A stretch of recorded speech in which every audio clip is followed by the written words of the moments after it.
Bueno, ¿qué tal amigos? Un placer saludarles. Hoy sábado, un programa más de su Innovus CRC. Hoy con una invitada especial, vaya viéndola. Ahorita la vamos a presentar. Pero queremos hacer una pequeña introducción sobre lo que está aconteciendo en nuestro país. ¿Qué es lo que acontece? Bueno, tenemos un índice de pobreza multidimensional que cada vez más nos invita a repensar, a transformar y a trascender. Ya la innovación no es una cuestión de que si quiero o no quiero, sino tiene que ser un medio para sobrevivir. Pero tenemos realmente la suficiente motivación para cambiar lo que ofrecemos al mundo desde un punto de vista personal y empresarial. La forma en cómo estamos creando valor y sobre todo capturar valor. Y esto tiene que venir a ponernos a pensar si seguimos haciendo más de lo mismo o tomamos otro camino. Pero aquí es como lo hemos dicho en algunos momentos. Y es como cuando Alicia se topa al gato en el País de las Maravillas y le dice, ¿para dónde tengo que tomar? Bueno, a cualquier lugar si no sabes a dónde vas. Y aquí no es cuestión de estar preparados para el cambio. Los recursos sabemos que son limitados y por ello tenemos que tener la capacidad de reconfigurarlos, transformarlos y colocarlos en el lugar correcto para poder trascender. Y aquí reviste de una manera necesaria dejar los ecosistemas y empezar a trabajar de manera conjunta. Así las cosas, esa manera conjunta nos permite, como nos enseñaba Nonaka, el padre de la gestión del conocimiento, y nos decía, bueno, hay una forma de invocar el conocimiento, pero yo solo no puedo. ¿Qué tal si empezamos a compartirlo con otras personas de diferentes puntos de vista, diferentes culturas, y nos nutrimos de toda esa información? Que al final del día provienen de datos, pueden provenir de datos, de elementos cualitativos o cuantitativos. Y sobre ello ya empezamos a crear una red y esa red nos permite generar valor. Pero el conocimiento no es suficiente. Tenemos que llevarlo a la práctica y de ahí estar dispuestos a como lo hizo Thomas Alva Edison. ¿Cuántas veces luchó Thomas Alva Edison para aprender a no hacer las cosas? Y aquí estamos acostumbrados, insisto, a que el fracaso se denota con una nota. Me salió en verso y sin esfuerzo. Pero no es una nota, sino es el proceso de experimentar, de levantarse y de seguir adelante. Y aquí vamos a hablar de que la exitosa capacidad de innovación es de poder llevarla al mercado, en la cual las personas sientan credibilidad, seguridad y que usted pueda brindar legitimidad. Pero ante ello yo no quiero comerme la conversación yo solito, porque para eso tenemos una invitada que hemos traído desde Austria, a la cual me voy a permitir presentar, a la quien desde hoy esta será su casa en Costa Rica para cuando quiera difundir todos esos proyectos maravillosos que se encuentra haciendo en diferentes lugares del mundo. Ha sido profesora visitante en mi alma mater en España, en Valencia, en la Universidad de Valencia. Ahora comentábamos de esto. Amigos en común, en profesores y académicos a quienes les mandamos un cordial saludo porque sé que a veces nos miran. También ha sido o se define como una entusiasta virtual. Óigame bien, ya con esa palabra nos pone a repensar la forma de vida. Una entusiasta virtual, investigadora para la educación, oradora por pasión y autora por resultados. Eso todavía más nos atrajo de su breve introducción que nos envía. La apasiona las nuevas formas de trabajo. Ahí está inmersa la capacidad de aprendizaje organizacional, la capacidad de absorción del conocimiento, la innovación disruptiva, o lo que Clayton Christensen decía, bueno, la capacidad de introducir innovación en el ADN de las personas. Y aquí estamos hablando de la innovación abierta. El aprendizaje y el liderazgo positivo, que ahora nos contó que está con un proyecto muy importante, con autores y personalidades en el mundo académico como Kim Cameron, que ha hablado mucho sobre cultura. ¿A quién no ha leído Kim Cameron sobre el tema de la cultura en general? Y bueno, durante los últimos 10 años muy involucrada en la comunidad intercultural y eso nos permite ampliar la visión. La innovación como tal, como lo mencionábamos en uno de nuestros programas, no existe una barrera. Tenemos, y aquí hemos querido romper ese mito que es pensar fuera de la caja. No, aquí hemos en InnoCRC hemos dicho, la innovación no tiene cajas a su alrededor. sus barreras usted las establece, las identifica y sobre ello las sobrepasa. Bueno, sin más, porque si hablara más de Bárbara, pues nos come todo el programa por su palmarés que tiene, porque tiene un gran palmarés, ¿verdad? Estoy hablando de la doctora y profesora Bárbara Covarrubias Venegas, profesora titular de la Universidad de Ciencias Aplicadas para la Administración y la Comunicación en Austria. Bárbara, bienvenida a tu programa Innous CRC. Hola Jackie, muchísimas gracias por esa gran bienvenida. Me siento súper agradecida de que nos hemos encontrado y que también me invitaste a tu programa. Es espectacular aquí. Y hola a Costa Rica, obviamente, y a todo el mundo que nos está escuchando hoy día. Gracias. Bárbara, y empecemos la conversación. ¿Cómo ha cambiado el mundo? Pero también cómo tienen que cambiar las organizaciones. Y lo preguntamos porque hay un efecto que causa temor, cambio, la cultura, el status quo. Empecemos por ahí. ¿Y qué nos puedes decir de lo que has venido observando en este trabajo virtual de poder transformar a las organizaciones de cara al futuro? ¿Qué nos puedes decir? Sí, sí, sí, sí. Sabes que es interesante que mencionas particularmente el tema de la cultura, porque todos los cambios que estamos experimentando y viendo son grandes cambios culturales en las organizaciones. No hablamos solamente de estructuras o de procesos o de si puedo trabajar desde la casa o no. Todo eso son cambios tremendamente grandes culturales. Y a mí el tema de la cultura en general me apasiona. Porque como Peter Drucker ya dijo, culture eats strategy for breakfast. Y Así sabemos de es. que la cultura es súper importante cuando estamos hablando del éxito de una organización. Y por eso cultura se come la estrategia como desayuno. Y bueno, yo estoy viendo como investigadora, estuve enfocándome en los últimos 7 años más o menos en las nuevas formas de trabajar y en las nuevas formas de aprender. Entonces también pude descubrir y aprender, investigar y también aplicar en organizaciones mucho sobre qué significa, cuáles son los pilares de nuevas formas de trabajar. De hecho, con una plataforma para nuevas formas de trabajar en Austria, desarrollamos un modelo que mide el grado de madurez de una organización respecto al contexto nuevo. Y lo medimos en las organizaciones y después también le planteamos dónde pueden empezar para prepararse a un nuevo entorno, porque también sabemos el mundo nunca se cambió tan rápido y tan ambiguo también como ahora. Entonces tenemos que ser ágiles, flexibles y rápidos en adaptarnos. Y sabemos que nuestras organizaciones en varios países del mundo son por la burocracia, la jerarquía, a veces muy, muy rígidos y no se pueden adaptar fácilmente.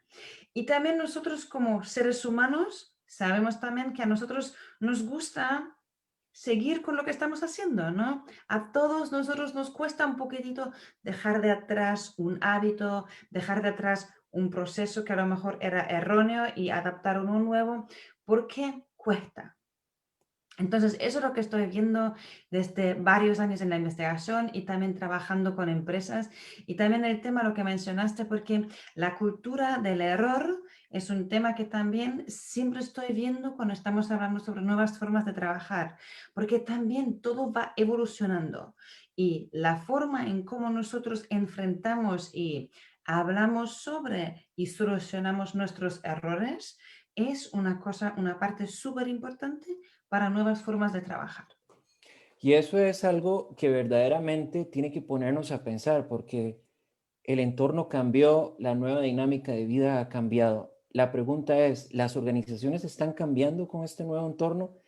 Hemos podido ver cómo a empresas les ha costado mucho adaptarse sobre el uso de las tecnologías, por ejemplo, inteligencia artificial, hablemos de blockchain también, y las han visto como una amenaza a su status quo.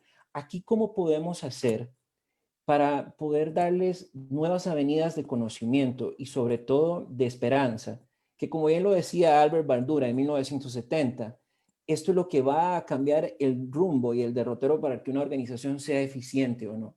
¿Cómo lo Mm. podemos enlazar en esta conversación? Mm, Es interesante porque mencionas a Albert Bandura de nuevo, porque es verdad que también todos los temas culturales nosotros lo vemos en la investigación, en los conceptos teóricos desde los años 80 y sabemos tantas cosas, pero también a veces a mí me da la sensación en los varios países donde estoy trabajando que nos cuesta a nosotros como académicos convencer a las organizaciones de leer un poco más los artículos científicos o aplicar lo que nosotros ya aprendimos de nuestros datos, ¿no?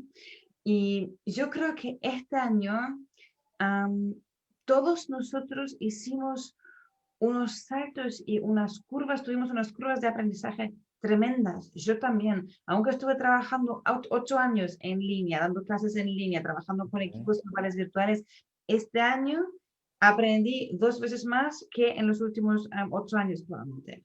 Y yo creo que eso le pasó a muchísimas organizaciones. Noto que muchos quieren volver para atrás, porque sí que sabemos que muchos gerentes, muchos managers, muchos líderes no están contentos con no tener su gente a su lado, porque eso es lo que están acostumbrados, ¿no? A tener, de que mi secretaria y mis empleados están en las otras oficinas al lado.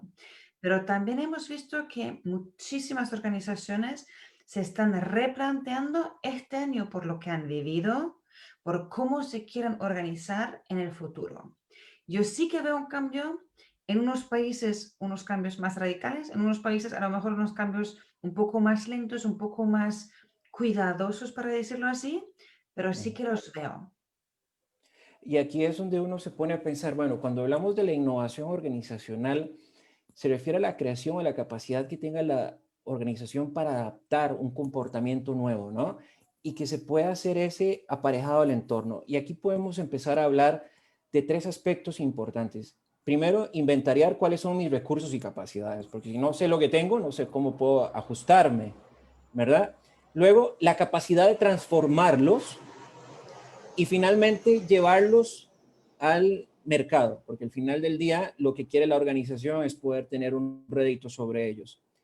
Esa parte de inventariar mis recursos y capacidades, ¿cómo podemos dejar o fomentar también, pero me gustaría que esa visión saliera de vos, lo que decía en su momento Joseph Adolph Schumpeter en 1934 o Jean-Baptiste Say de los 1800 o desde 1700 que se hablaba de la innovación con el tema de la guillotina, ¿verdad? Que fue un algo innovador que duró 200 años. Eh, de estar constantemente destruyendo lo antiguo para mirar hacia el futuro. ¿Cómo Mm, podemos fomentar esa parte? Porque ahora lo decías muy bien, estamos trabajando en organizaciones virtuales. Lo tradicional pasó a lo virtual.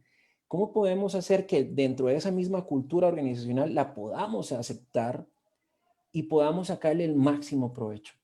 ¿Qué nos puedes ujú, decir? ujú. Súper buena pregunta, muchísimas gracias, Jack. Yo también creo que realmente para eso, como sabemos, lo que necesitamos es un mindset shift. Tenemos que cambiar nuestra forma de cómo enfrentar problemas nuevos, ¿no? Porque muchas veces cuando enfrentamos un problema, vamos con hábitos o vamos con soluciones antiguas.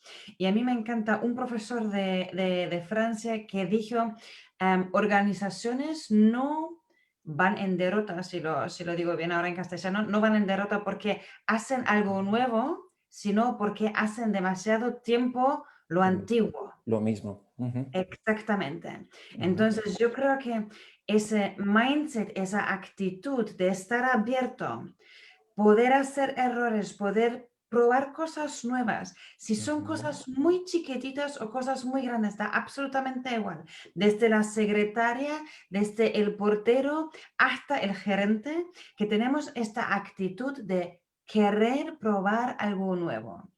Y si logramos esto, implementarlo en organizaciones, eso es fantástico.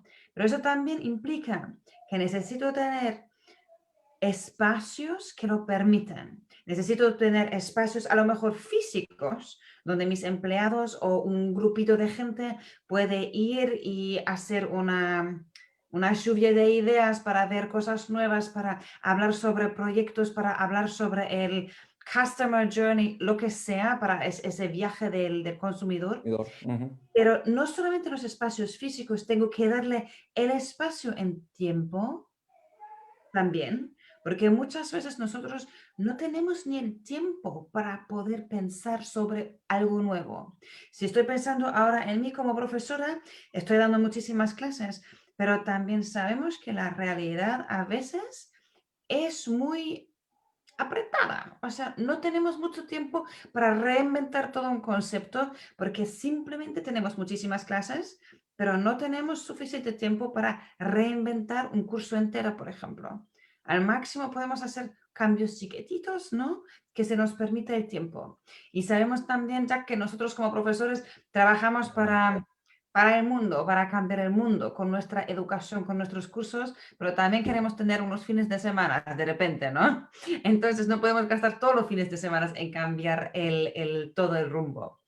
Y yo creo que lo tercero es espacios físicos, dije espacios físicos, espacio en el sentido de que recursos de tiempo.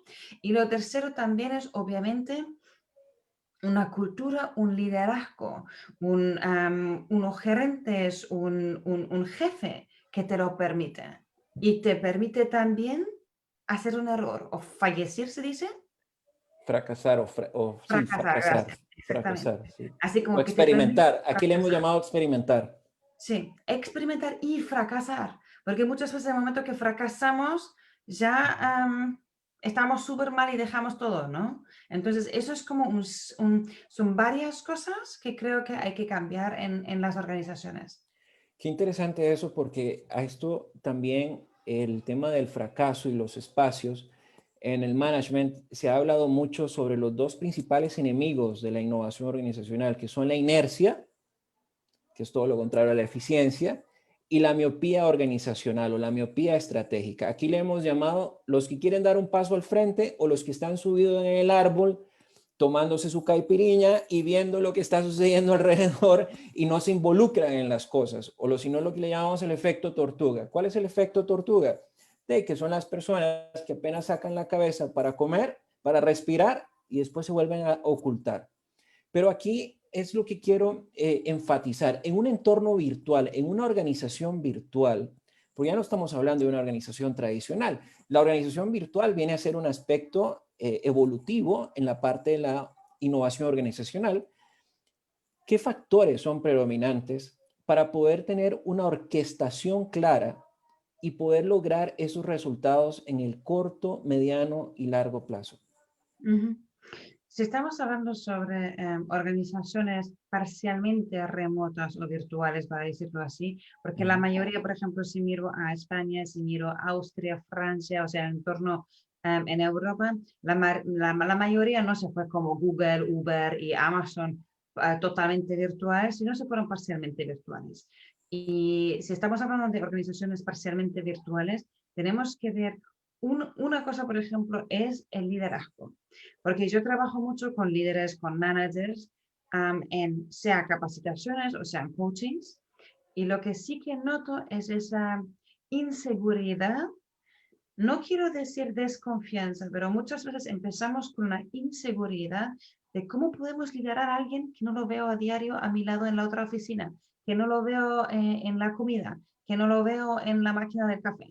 Entonces, esa desorientación de los líderes a veces también es una inseguridad, obviamente, y llega a ser a veces una desconfianza. Y con eso, y el pilar, como uno de los pilares fundamentales de nuevas formas de trabajar que incluye un teletrabajo, trabajo remoto o Sí, organizaciones especialmente virtuales, es la confianza.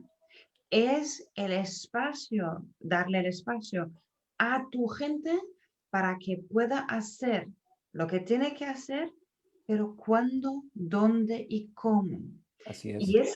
eso necesita un montón de confianza del punto de un líder. Y tenemos que entenderlos porque los líderes, así como los middle managers, están como entre medio, la gerencia y los empleados. Y para estos hay como presión de arriba y de abajo, que es como súper complejo. Y además tienen que cambiar ahora todo el mindset. A lo mejor el estilo de liderazgo. Tienen gente que muchas veces está como sobrecargada con las nuevas formas de trabajar porque hay mucha gente que no sabe cómo trabajar de forma remota y nosotros no le hemos preparado. Como también vemos en el contexto educacional, por ejemplo, yo veo muchos estudiantes que no están solamente frustrados de la Ujú, enseñanza virtual ujú, porque muchos profesores no saben hacerlo bien, sino ujú. también porque los estudiantes mismos no tienen la competencia de aprendizaje digital. Y nosotros tampoco se lo pudimos pasar este año porque Correcto. todo estuvo así de un golpe, era un volantazo de un día para otro, fuimos virtuales todos, ¿no? Sí, y aquí es donde uno se pone a pensar, porque cuando hablamos y hemos mirado también este fenómeno, por ejemplo, Airbnb, recientemente hicimos una encuesta eh, muy rápida, tuvimos una participación de unas 200 personas y preguntábamos, bueno, Airbnb para usted qué es. Entonces dábamos tres opciones, un nuevo modelo de negocio, una plataforma basada en la confianza o ninguna de las anteriores. La mayoría planteaba si iba directo al modelo de negocio. Si bien es cierto, pero Airbnb es un claro ejemplo de lo que es negocios basados en confianza. ¿Por qué? Porque literalmente es alguien que se conecta con otra persona vía remota, empieza a hacer unas preguntas, pero nunca en su vida se han dado cuenta ni de quién es, ni qué es lo que hace, cuál es su historia, no han tenido ningún contacto físico, o eso es lo que le llamamos a flor de piel, y entonces uno se pregunta, bueno, ¿cómo estos negocios de la noche a la mañana tuvieron tanto éxito? Y acá vemos cómo las organizaciones les cuesta la adopción tecnológica porque piensan que su organización per se, su estructura organizacional, se va a ver limitada cuando es todo lo contrario. Y aquí me viene bien la conversación que estamos teniendo en este punto, porque quisiera que nos centremos en cómo podemos aprovechar experiencias de Airbnb, Amazon, por ejemplo, Facebook, que Facebook es un negocio basado en plataformas, donde hay una interacción de cuatro agentes. Amazon conecta un vendedor y un proveedor o miles de proveedores para que escojas. Y hay todo un modelo de suministros atrás que interactúan y genera cada vez más desarrollo económico local donde se tengan instaladas las operaciones. Pero el mito de la organización, trascender del status quo, ¿qué has podido observar que son las principales barreras, hablemoslo así, que estas organizaciones tienen que identificar para poder dar ese salto de fe hacia el futuro? ¿Qué nos puedes decir? Ujú. Yo creo que como mencioné antes, las barreras como más grandes definitivamente tienen que ver con la cultura y con el miedo, con la desconfianza que muchas veces reina una organización. Tan mal como suena, pero desafortunadamente es así. Ujú, Si yo pienso en organizaciones con las que o para las que he trabajado, muchísimas veces a nosotros se nos impuso y veo que se le impone a los empleados un régimen, unos procesos de control que absolutamente lo único que hacen es desmotivar a los empleados, crear un entorno de desconfianza y de desmotivación para todos. Y eso es contagioso, porque al final tenemos que considerar que estos procesos de control muchas veces lo implementamos en las organizaciones y lo vimos ahora en la pandemia, habían organizaciones que le hicieron a todos los empleados llamar una vez por día con videollamada para ver dónde están. Si no están en su jardín, si no están en su oficina, para decirlo así, si tienen una oficina en la casa. Fatal. Crearon un ambiente muy, muy malo para que la gente realmente se motive. Y también sabemos que este año estuvo duro para empresas, pero también para empleados. Si consideramos todo lo que es trabajo virtual, muchísima gente en sus casas no tiene el entorno apropiado para trabajar desde la casa, porque no tienen oficina, no tienen un computador y pantalla a la altura que es importante para no tener, por ejemplo, dolor de espalda, lo que sean estas cosas chiquititas que son súper importantes. Entonces también los empleados este año todos dimos todo, ¿no? Para poder mejorar o para poder salir de esta crisis al final que nos tocó. Entonces yo creo que realmente darle más apoyo de un punto de vista que es de un punto de vista organizacional, los líderes, pero también entre ellos mismos, o sea, los colegas, los compañeros mismos. Entonces, Mm. allí creo que hay mucho, mucho potencial que tiene que ver con el contexto social, ¿no? Dentro de una organización. Sí, y aquí cuando hablamos del contexto social, que es una excelente apreciación, ¿qué competencias, destrezas, habilidades debieran tener los colaboradores para poder afrontar esta transición organizacional? Llámese remota, virtual, en el campo de la innovación organizacional, siendo un agente vivo que está constantemente transformándose y adaptándose al cambio. ¿Cuáles son las principales competencias que pudieras mencionar al respecto? Ujú. O sea, yo creo que en general, si estamos hablando de la transformación digital que nos toca a todos, obviamente tenemos que aumentar y mejorar nuestras competencias digitales. Lo veo en las organizaciones y lo veo absolutamente también en la enseñanza en las universidades, por ejemplo. Ujú, También eso implica que nosotros como líderes ujú. tenemos que pensar en lo que son estrategias de liderazgo digital, por ejemplo. Es una cosa hiper importante, es una cosa que tenemos que tomar en consideración. Y nuestros compañeros, nuestros empleados, por ejemplo, sí que tenemos que equiparlos con métodos para que sepan trabajar bien de forma remota. Mucha gente no tiene idea que, por ejemplo, una cosa tan chiquitita como un paseíto alrededor del bloque donde viven, que puede ser interpretado como el camino al trabajo, les puede ayudar para empezar un día de trabajo desde la casa. Mucha gente no sabe sobre rutinas o, por ejemplo, la técnica Pomodoro, lo que sea. Son como técnicas de trabajar de forma productiva cuando no estoy en la oficina.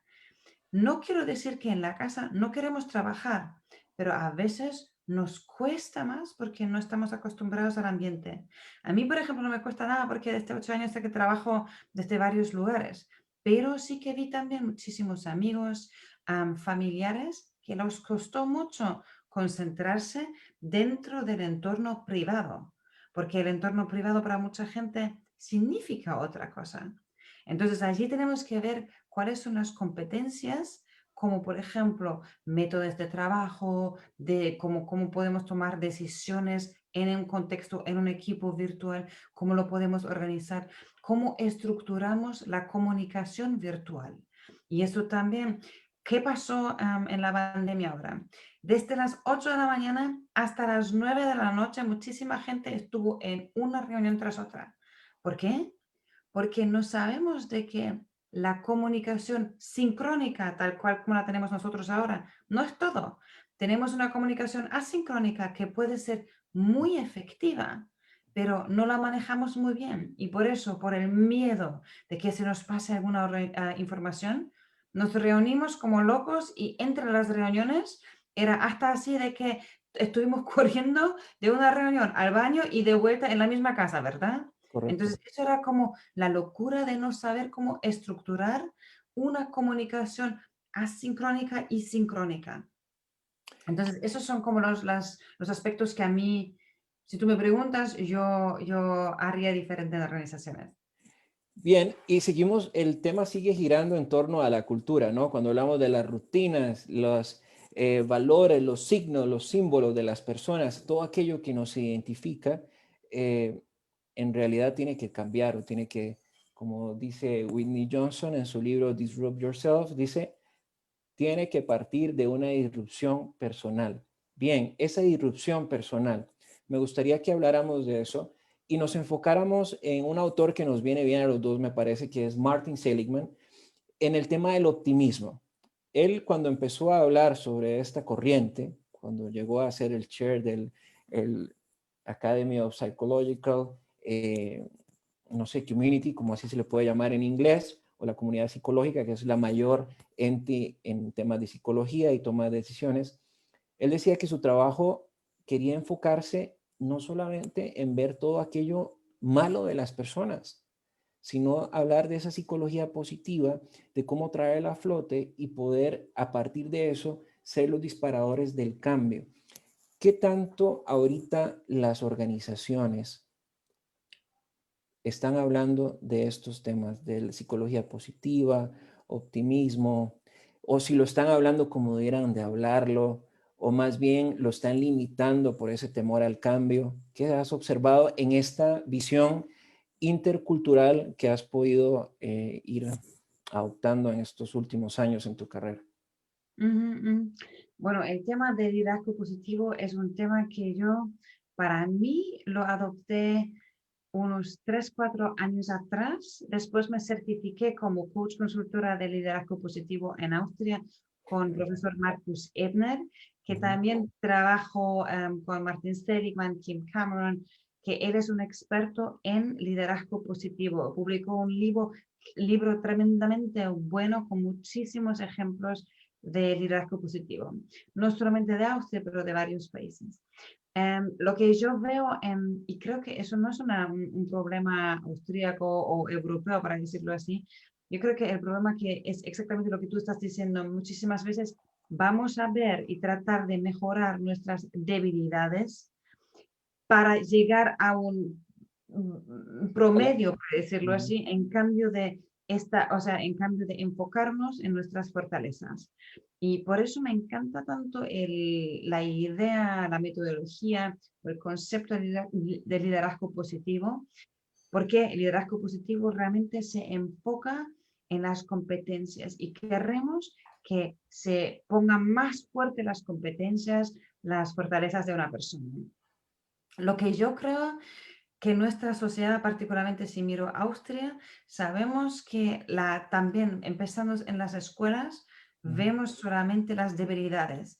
Y eso también está muy conectado con el tema de la cultura del error, porque errores y debilidades, por un lado, o sea, del mismo lado, es algo que nosotros vemos así como wow, con mucho respeto, porque nadie quiere tocar ni debilidades ni errores. Y yo creo que el momento que tratamos de simplemente sacarle ese súper aspecto negativo y enfocarnos más en lo positivo, podemos llegar muy, muy, muy lejos. Vemos, y tengo un ejemplo súper interesante que me dijo mi profesor de tenis. Yo siempre fui fatal en tenis, aunque tomé un verano entero clases de tenis y trataba de llegar a un nivel como que la gente le gusta jugar conmigo, pero bueno, era más o menos así. Pero lo que lo que me dijo mi profesor de tenis es que Steffi Graf, la alemana, el tenis, ¿no? La tennis player, lo Ujú. que ella tenía es una forehand muy, muy, muy fuerte, pero tenía una backhand un poco débil. Entonces, lo que ellos hacían, y eso lo encuentro espectacular, porque su forehand era impresionante, porque con eso ella, bueno, todo el mundo se fue de la pista cuando ella tenía su forehand, ¿no? Entonces, lo que hacían, en cambio de trabajar en la backhand, Sí, fortalecían fortalecía. fortalecían su forehand y trataban de mejorar un poquitito, o sea, trataban de como con correr más rápido, tratar el tema de la backhand, pero se enfocaban en la forehand y con eso ella era una ganadora increíble. Y si nosotros vemos nuestros empleados también un poquitito más con ese approach de fijarse en las fortalezas, vamos a tener un equipo increíble. ¿Por qué? Porque todos van a estar también muy, muy, muy motivados. Y yo creo que allí realmente está una de las claves del desarrollo organizacional. Claro, y aquí me gusta mucho este ejemplo porque a veces las organizaciones en épocas de crisis piensan, entran en una parálisis por análisis, ¿verdad? Y eso es algo que les hace restar competitividad o velocidad de entrada al mercado. Y aquí viene una pregunta.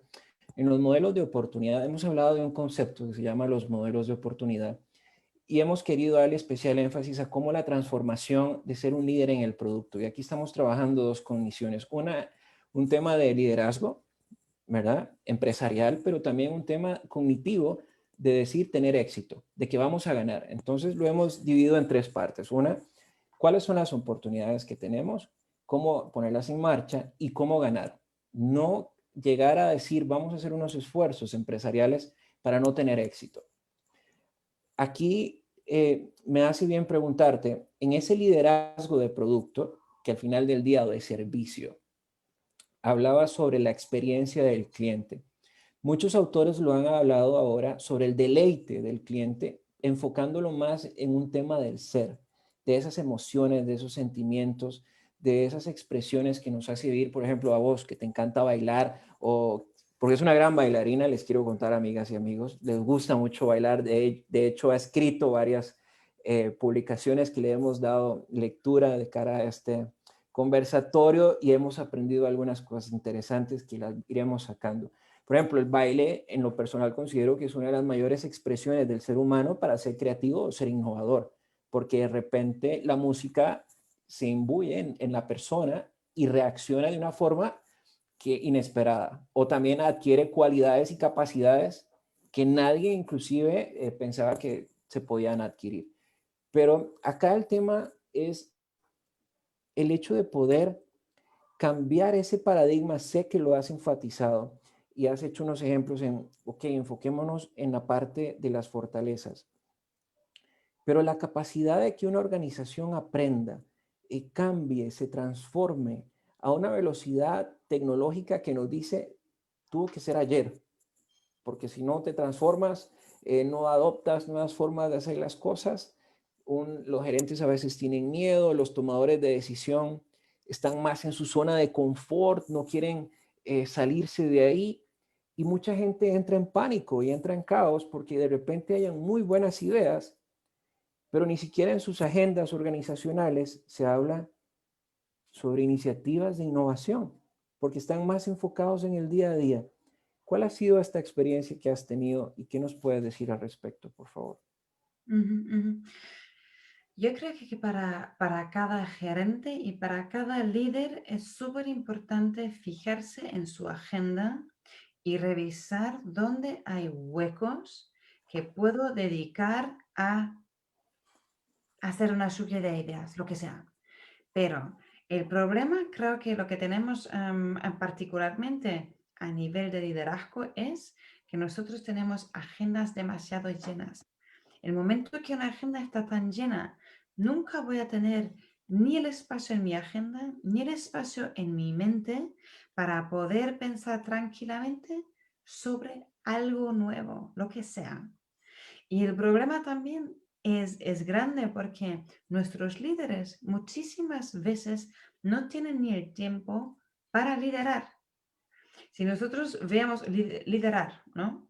Ujú. Si nosotros vemos estudios que se fijan en la cantidad, tipo un porcentaje de tiempo que líderes realmente dedican al liderazgo o que líderes dedican al trabajo diario, vemos que el porcentaje de liderazgo es como un 10% a veces, un 5%, muy, muy, muy poco. Entonces yo creo que hay que empezar desde arriba a fijarse en cómo podemos crear los espacios en nuestras agendas. Y esto también significa que tenemos que repensar un poquitito cómo organizamos nuestras semanas, porque muchísimas veces están llenas a tope. Entonces allí sacar huecos, porque lo único que a mí me permite pensar sobre algo nuevo es cuando tengo realmente un hueco. Y allí realmente también nos cuesta llegar en la onda o entrar o en un flow para pensar sobre algo nuevo, ¿no? Entonces yo creo que esas son como ejemplos muy chiquititos, encuentro yo, pero muy potentes para revisar, empezar a revisar la agenda semanal. Y lo mismo para los empleados. Sí, sí, ahí quería llegar porque, por ejemplo, hemos hablado mucho de lo interno de la organización, de cómo crear valor, pero hablemos de cómo crear valor hacia lo externo, en estos ecosistemas donde las empresas tienen operaciones y donde realmente necesitan tener esa credibilidad en sus modelos de negocio, necesitan sobre todo tener esa legitimidad en sus modelos de negocio y cómo una organización puede realmente llegar a impactar, porque a veces hablamos de filantropía, de aspectos muy puntuales donde se ayuda por una vez y esto se ha desarrollado mucho en el tema de la corriente académica y empresarial, pero como otras empresas vemos en otras latitudes que tienen una estrecha relación de poder crear ese valor compartido y donde sus organizaciones no se miden por resultados económicos, sino se mide por ese impacto social que ha tenido en las latitudes donde tienen presencia sus operaciones. ¿Has visto esto como un fenómeno que ha venido en alzada o todavía seguimos hablando de economías más en el marco del capitalismo? ¿Qué nos puedes decir?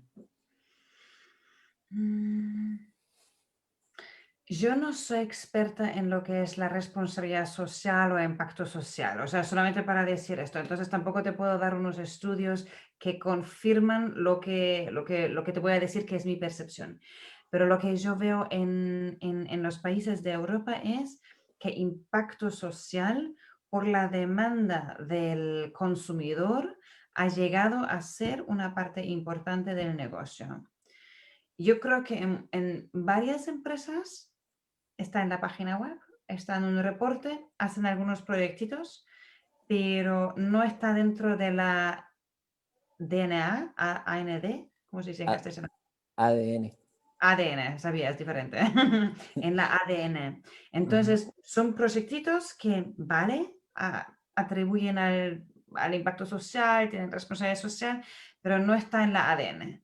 Entonces, es una cosa que tampoco cambia la cultura o tampoco tiene un impacto interno porque la gente sabe que no está en la ADN. A lo mejor los consumidores se lo puedo vender para unos meses, unos años, Ujú. pero si no lo tengo integrado en todo, no es del todo impactante, obviamente. Y creo que también depende de los países un poquitito, de cuánto bien están en la economía los varios países de Europa, porque claramente donde estamos mejor podemos también aprovechar, o sea, podemos permitirnos más proyectos con impacto social porque a corto plazo nos cuestan plata, está claro. Aunque a largo plazo nos pueden beneficiar desde el punto de vista económico, a corto plazo nos cuestan más plata de lo que nos viene de vuelta. Eso es un hecho, creo yo. Entonces, entiendo también que países o empresas que están un poquitito apretaditos Ujú. no lo pueden hacer del todo tal cual como nosotros lo imaginamos a lo mejor. ¿Cómo hablábamos de largo plazo? A veces pensamos que la innovación tiene que ser un parche en el corto plazo y le ponemos tapamos un hueco, ¿verdad? Como bien lo decías ahora, que me gustó mucho esa forma de entenderlo. Pero una economía cerrada, es decir, donde estás ya completamente con unas barreras y donde tenés que pensar en una internacionalización de la empresa para poder generar ingresos frescos para una organización y sé que este campo te viene muy bien. ¿Cuáles han sido los principales elementos que has observado para poder convencer a las jerarquías y decir la internacionalización es necesaria si queremos realmente sobrevivir en un campo cada vez más globalizado, donde el poder adquisitivo de las personas, de las naciones viene, por si no decirlo, casi erosionándose, ¿verdad? Donde las necesidades cada vez son diferentes? Y entonces, ¿cómo poder expandir las fronteras y con ello transformar a las organizaciones hacia esa expansión? Ujú. Dices una expansión, una internacionalización, ¿verdad? Sí, correcto, Vale, vale. correcto. Yo creo que una de las cosas positivas de este año es que es más fácil hacerles entender a las organizaciones eso porque vieron y vivieron una una globalización, internacionalización tremenda solamente por el hecho de que estábamos mucho más pendientes de las tecnologías y estamos mucho más conectados con todo el mundo. Pero lo que yo personalmente como investigadora, pero yo también soy trabajo muchísimo con organizaciones, estoy trabajando, o sea, yo crecí como investigadora en una universidad de ciencias aplicadas. Entonces, para mí, todo lo que hago siempre tiene que tener un sentido para las empresas, tiene que tener un resultado que les ayude, les facilite el día a día, para decirlo así. Entonces, yo como investigadora también utilizo mucho argumentos basados en evidencia para explicarles el por qué hay que hacer algo. Les explico cuáles son las diferentes formas, por ejemplo, organizacionales, y les demuestro investigación de resultados que sean, pero obviamente hay que transformarlo, porque un papel académico ningún gerente te lo va a leer. Entonces, nosotros como profesionales de académicos tenemos aquí como un papel un poco de intérprete a lo mejor para venderles y hacerles entender lo que ya sabemos por los datos empíricos. ¿Y qué mejor tomar una decisión basada en evidencia? Nada mejor. Porque Así es, sabemos que eso es también evidence-based management, así como así el es. management basado en evidencia, Sí. Ujú. está como muy poco visto en las organizaciones. ¿Pero por qué?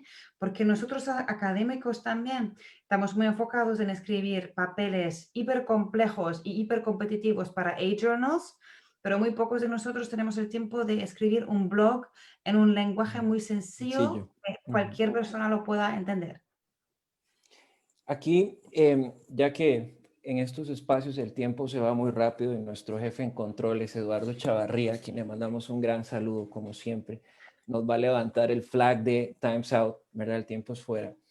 Eh, Quiero que nos comentes, porque sé que tienes experiencia y quiero aprovechar este espacio inmejorable. Hoy en día, la parte de la colaboración, las redes colaborativas se tornan fundamentales.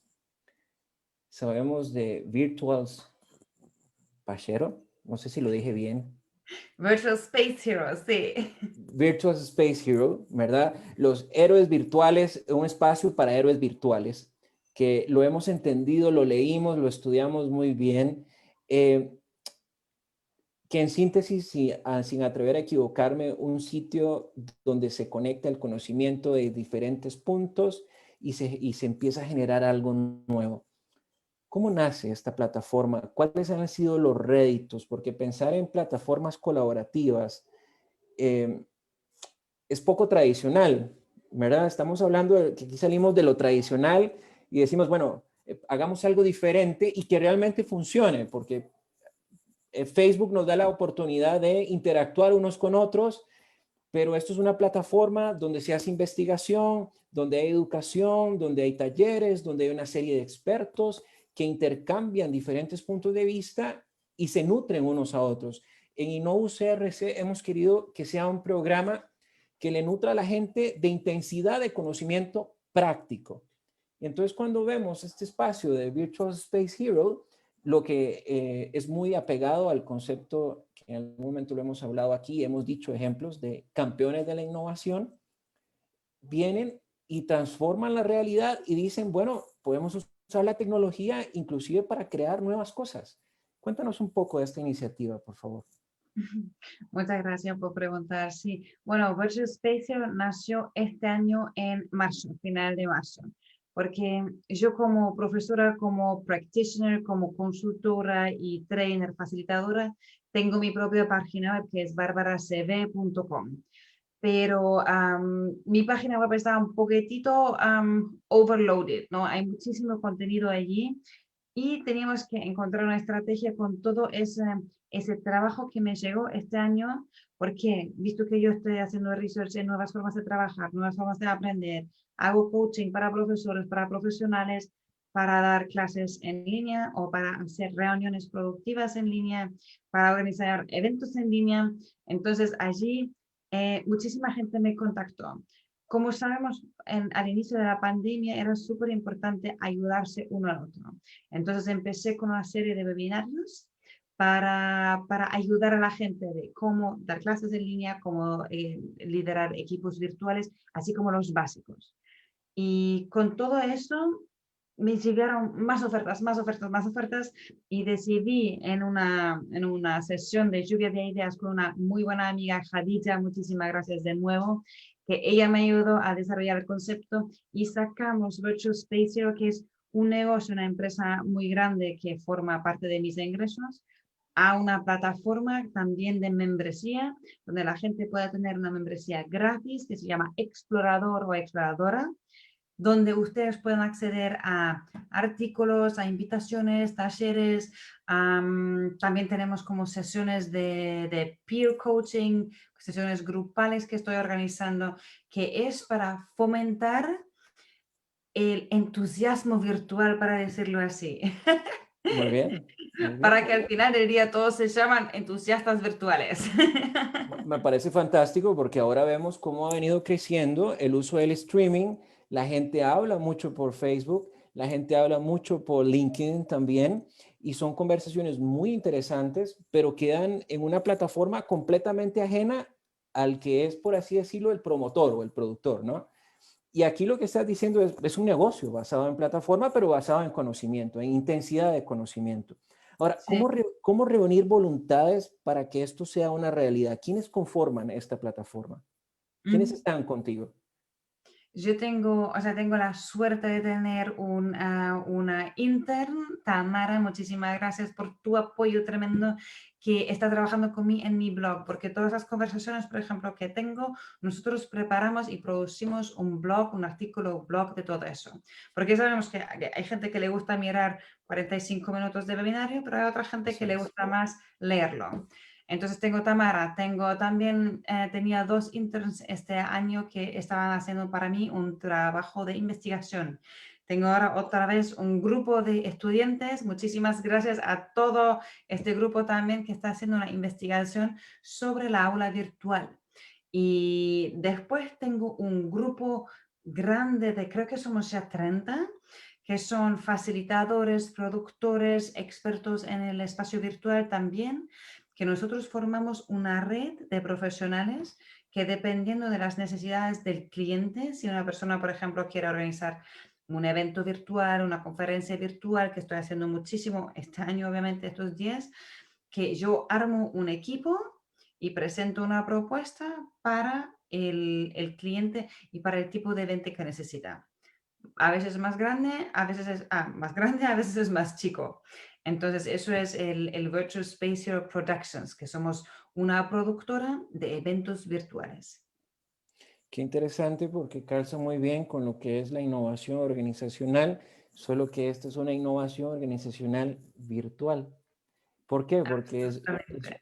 es un negocio basado en plataforma, pero hay una estructura organizacional, hay diferentes líneas de producto, o de servicios, más bien, perdona, hay gente que le da atrás un back office, una atención, que no necesariamente están a la par tuya, sino están, me imagino, distribuidas alrededor del mundo y simple y sencillamente confluyen en una plataforma y la génesis del negocio es conocimiento.